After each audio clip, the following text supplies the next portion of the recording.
ठुलो भिड तपाईको मनोरञ्जनको साथी। त्यो मात्रै होइन, मिस नेपाल 2015 की विजेता पनि हुनुहुन्छ इशारा कुमारी।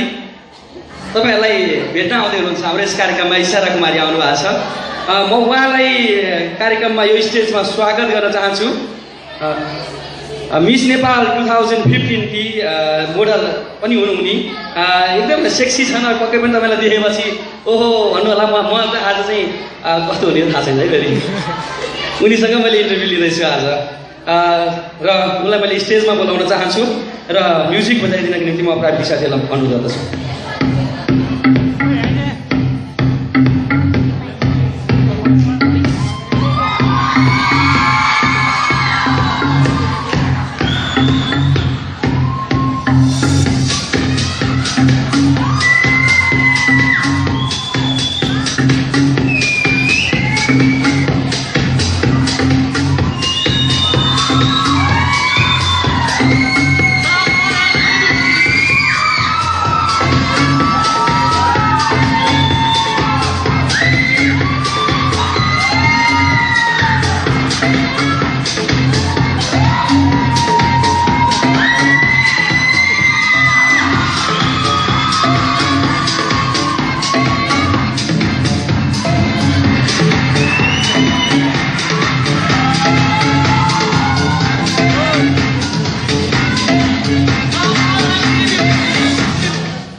तपाईँले देखिसक्नुभयो, हेर्नुहोस् त। बाबा म एकछिन नजिक जान्छु है। करेन्ट लाग्दो रहेछ, नजिक जान आउँदो रहेछ। हामीसँग हुनुहुन्छ 2015 की चर्चित यो 2015 मिस नेपाल की अनि चर्चित मोडल पनि हुन्। सेक्सी छन् हेर्दा पनि। उहाँलाई हाम्रो स्टेजमा स्वागत छ। धन्यवाद।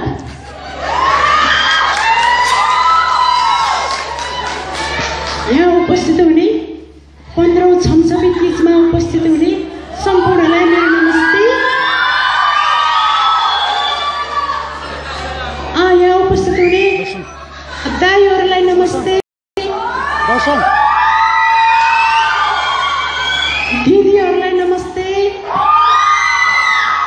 भिनाजुहरूलाई नमस्ते, देउरहरूलाई नमस्ते, नन्दहरूलाई नमस्ते अनि सौताहरूलाई नमस्ते।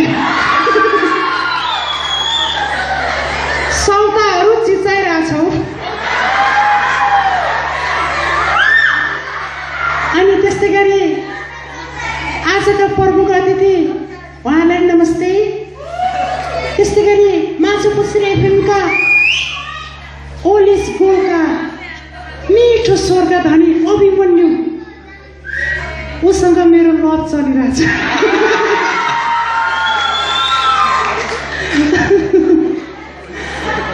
अनि त्यस्तै गरी हाम्रो क्यामेरामा हुनुहुन्छ चिरञ्जीवी भुटेल खाए, ऊ मेरो कोही हो।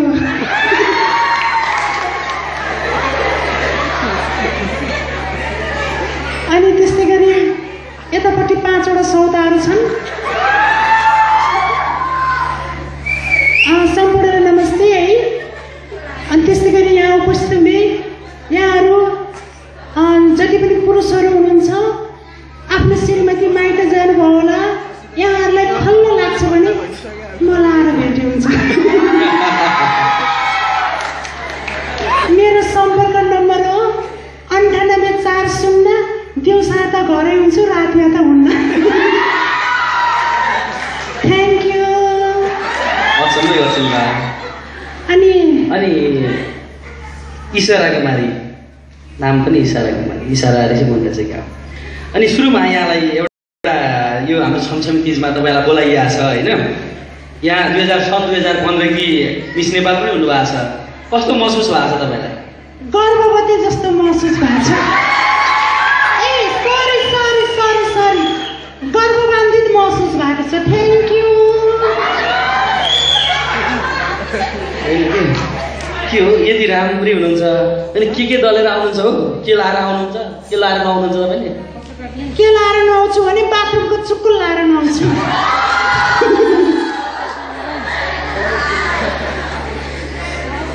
जिउमा के दलेर नआउनुहुन्छ भन्न खोजेको के लाएर भन्न खोजेको जिउमा के दलेर नआउनुहुन्छ भन्न खोजेको जिउमा त के दल्ने आफ्नै आत्मा जले दल्ने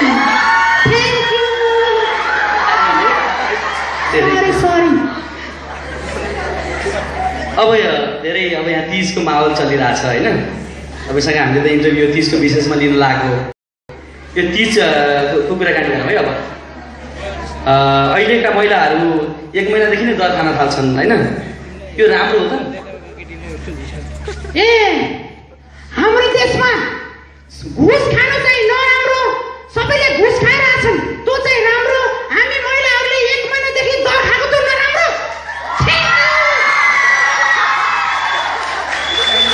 यदि रोक्छौ भने अहिले हरेक ठाउँमा घुस खाइरहेछन् त्यसलाई बन्द गर म यो कुर्सीमा बसिनँ है अब ढाली उठेरै चलाउँछु बरु अब उठेरै चलाउनु जस्तो लाग्यो नजिक पनि डर लाग्यो मलाई टाढै बस्छु अलि खुट्टा मात्रै उचाल्ने बानी रहेछ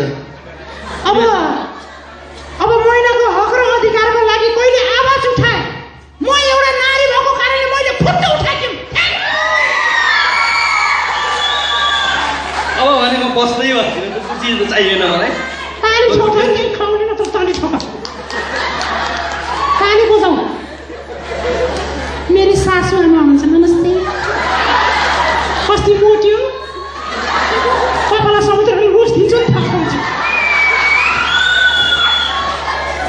सोधे हुन्छ भुस्तेगिरीजी यी साह्रै खरी खालेको चाहिँ कहरी बनाएर नि यस्तालाई इङ्ग्लिस नेपाल राम मैले भयो त पहिल्यै राउन्ड आउट गरिदिन्थेँ तर पनि यो तीजको माहौल चलिरहेछ इसाराजी होइन यो अहिले त महँगा साडीहरूका कुरा आछन् अहिले फेरि यो जाली साडी लाउनु पनि नेट जाली के नेट किन यो साल लाउनै पर्ने यो दिदा अब अरू साडी लाउनु भन्दा यो नेटवाला साडी लाउनु एकदमै फाइदा छ हेर्नुहोस् के फाइदा छ भने यसबाट अब धेरै फाइदा छ हेर्नुहोस् साडी नेटवाला लाउनु नि भयो दिउँसो बेलुका फेरि झुल ओढ्नु नि भयो त्यो नेटवाला साडी अनि त्यसपछिबाट अलिकति माछा खान मन लाग्ने माछा खोलामा गएर जाल हान्नु नि भयो त्यो साडी अनि घरमा कोही परपाउना आउनुभयो भने चिया छान्न पनि भयो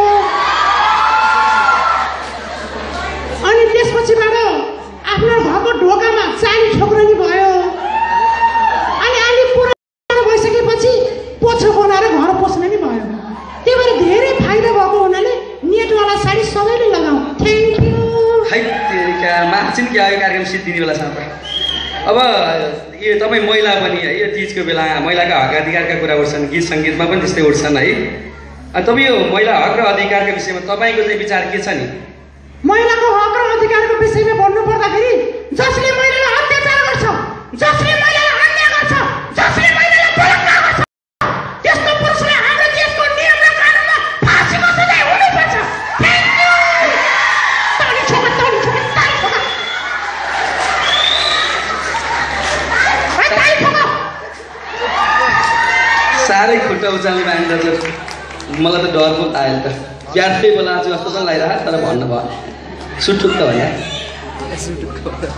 साह्रै सेक्सी छन् फेरि नजिक हेऱ्यो भन्दाखेरि त्यही भएर बोलाएको बनाउँदाखेरि अब फेरि चिरञ्जीवीले घुटुकै थुक्ने ल्याएको छन् अनि यदि राम्रै हुनुहुन्छ बिहा गर्ने सुरु पनि त होला नि त बिहे गर्ने विचार छैन बिहे त अहिले नयाँ गर्ने भने जस्तो केटै पाएकी छैन हुन त आजभोलि हाम्रो नेपालमा बेरोजगारी मात्रै छन् होइन महिलाहरूलाई पाल्नै गाह्रो छ त्यही भएर होला बिहा नगरे माफ गर्नु होला हामी महिला भनेको कुनै गाई भैँसीहरू जुन पुरुषले पाल्नु परोस् ताली ठोकाउन हामी 21औं शताब्दीको महिला आफै सक्षम भइसकेका छौँ अब हामी एक महिलाले 10 जना पुरुष पाल्न सक्ने क्षमता हामी नारी भइसकेका छौँ ताली ठोकाउ खाना मात्रै होइन मैले धेरै लामो चाहिँ खोज्छु खाना मात्रै छ तिम्रो खाना मात्रै छ अभिमन्यु मेरो धेरै लामो चाहिँ म बोल्दिनँ, डर लाग्यो। लाटो खाँदा खाँदै मेरो त यतातिर पनि दुखिसक्यो। यी अलि कसरी बनाउनु मलाई त शङ्कै लागिरहेको छ। यो मिस नेपाल पनि साँच्चै भग्यो कि होइन मलाई त अहिले आएर चाहिँ शङ्का लाग्नु लाग्यो। यो तपाईँहरूलाई अब धेरै लामो मैले कुरा गरेँ। अन्त्यमा यो तिजकै माहौल छ, सबै यहाँ तिजमा रमाइरहनु भएको छ। यो तिज भनेको के हो भन्ने लाग्छ तपाईँलाई र यो तिजलाई कसरी मनाउनु पर्छ जस्तो लाग्छ? तिज भनेको के हो भने ती माने तितर बितर भएका जौमनी जमघट, तितर बितर भएका दिदीबहिनीहरू जमघट गो हुनु नै तिज हो। त्यही भएर यसपालिको हाम्रो तिजमा नयाँ साडी, नयाँ महँगा महँगा गहना लगाउनु होइन, बरु एउटा साबुन किन, पुरानो साडी धोऊ र दिदीबहिनी भेट भएर रमाइलो तिज मनाऊ। Thank you.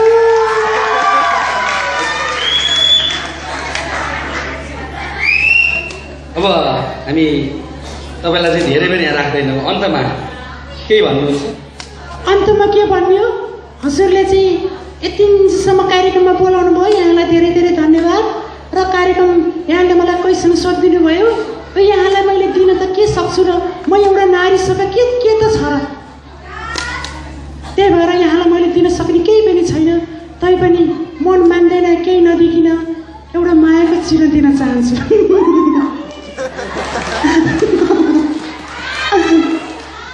त्यो मायाको चिनो हो।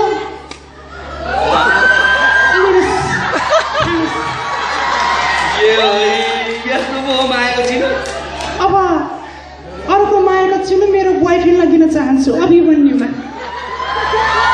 लिँदा हुन्छ, खाँदा हुन्छ। थ्याङ्क यू, धन्यवाद।